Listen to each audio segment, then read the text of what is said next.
இப்பதான் வீடியோ எடுத்துட்டு வந்தே பாத்துக்காங்க. எனக்கு வந்து இந்த கருவாட்டு குழம்பெல்லாம் பார்த்தாலே அப்படியே ஆட்டோமேட்டிக்கா நாக்கெல்லாம் ஊறி பசி ஆகிரும். ஃபர்ஸ்ட் வந்து சோறு போட்டுக்கலாம். தட்டுல தேவையான அளவு சோறு.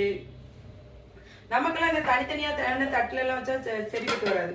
அப்புறமா நெத்தலி மீன் பொரிச்சது இங்க வச்சுக்கலாம். எல்லாத்தையும் சேர்த்து குழப்பி அடிக்கணும்ல. அப்புறமா உருளைக்கிழங்கு பொரிச்சது. இந்த பொரியல்லாம் ரொம்ப நமக்கு வைக்க மாட்டாங்க. இன்னைக்கு ஏதோ நம்ம பரிமாறினால மீதி இருக்கு. அவங்களாம் பரிமாறுறான்னு அவ்வளவுதான். ஆஹா ஓஹா, நமக்கு தான் கருவாட்டு குழம்பு இருக்க. வேற என்ன வேணும்? மனமே பயங்கரமா இருக்கு மக்களே. உங்களுக்கு இந்த கருவாட்டு குழம்பு பார்த்தா சாப்பிடணும் போல இருக்கா? அதுக்கப்புறமா நம்ம கருவாட்டு தொக்கு எப்படி இருக்கு பார்த்தீங்களா?